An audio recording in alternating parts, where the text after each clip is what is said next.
Welcome to the first attempt at an overview of the Farming Simulator 22 Real Life Numbers mod. The disclaimer is that I am not the mod maker. I did not contribute to the making of the mod.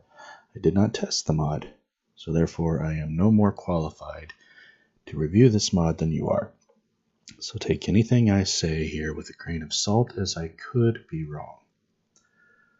Now, this mod can be found at modhoster.com. That is where the mod maker has posted his links. You can find it at other places, but his link, his upload, is at modhoster.com. The current version at the time of this overview is 1.0.1.1. So once you download the mod in your downloads folder, you will need to unzip it because it comes with a bunch of different stuff. It has the mod itself, has instructions on how to install it, has sample logs for the various countries, some warning about installing it on a game you've already running and how it could affect your crop growth.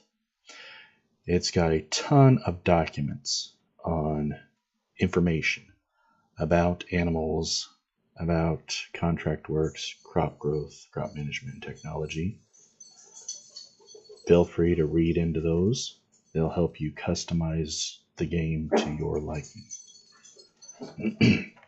Farm data, US and European crop calendars to help you set your calendar for your save game based on the location of your map, how you would like it.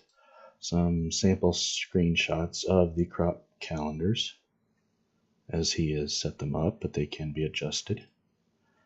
XML files for 3 different regions, which you can, in another video, show you. You can copy and paste it into a save game file for each game that you're playing so that you have different settings for each game without having to modify the mod itself. So that is one big difference between this version and FS19. If you played FS19, in 19 you would have to modify the mod itself, the initialization file, and then it would apply to any game, any save game that you used it with. In version FS22, you can have different modifications for each save game. So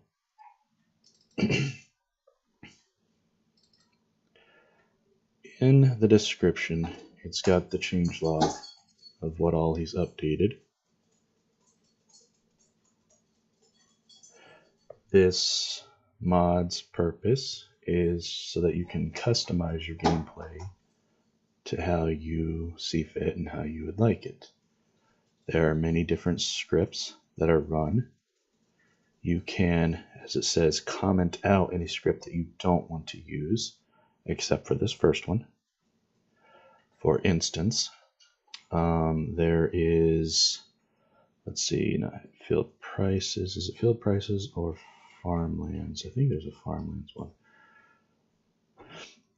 Well, we'll go over it later, but say, for instance, one of these, you can set up which fields you want to have leasing done on it, and the price is on there. There's another mod out there, which I have not reviewed or used, that lets you do leasing of properties. If you prefer that mod, you can comment out the script file here so that they're not conflicting. Let's see. So after you download the mod, as I mentioned, you're going to want to export it, probably to either to your desktop or to your documents folder. Then you'll copy over the mod itself to your mod folder. Let's see, that would be in here. So for me, it's Documents, My Games, Farming Simulator 22 mods. So I have it in here. You can leave it zipped if you want, as most of your adjustments are done in a different location. I've unzipped it because I have tweaked something myself within the mod itself.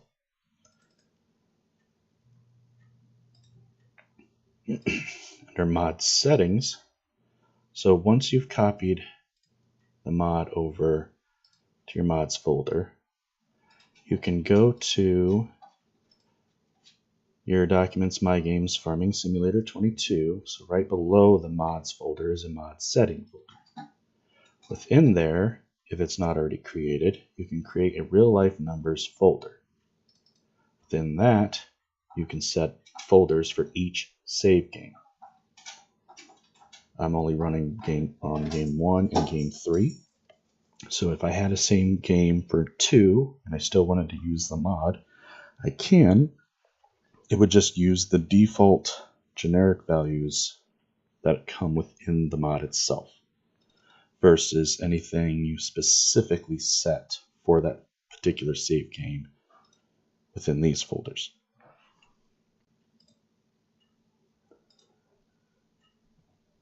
The documents that come with it does go over in detail how to install this mod and use it. This talks about how you can comment out any scripts that you don't want to use. This talks about creating the folder in the mod settings for your save game so that it can be customized per save game.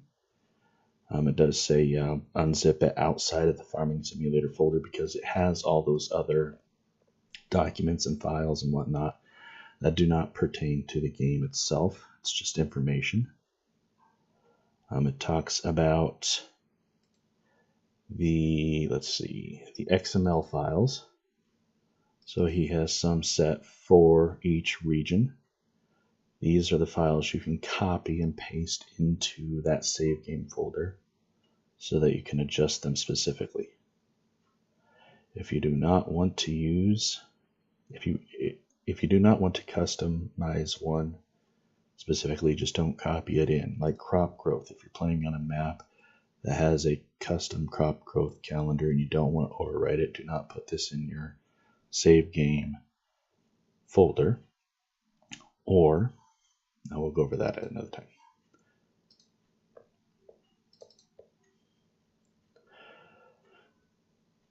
Then, let's see, so that covers those XML files, and he does specify the crop growth. That one is not finicky, but you have to be very particular about how you set up those numbers, because if you get some of the numbers in there wrong, your game will not load. I had to monkey around with it quite a few times. I will be doing a video on that later, in case you like to see what not to do. And that is about it. So he does recommend testing the mod on a new game to get it set up the way you want before putting it into your regular gameplay. And if you have a particular set of XML files that you've tweaked and you really like, you can add your name to the file, send it to him, and he'll include it in the next update, so you don't have to worry about it being overwritten. Well, you would copy it. It'd be overwritten, but you'd copy it over. And it can be shared with others. So that is a simple overview. Well, actually, let me do this. Let's go back into the mod in here, and we're just going to look at what it is intended to do.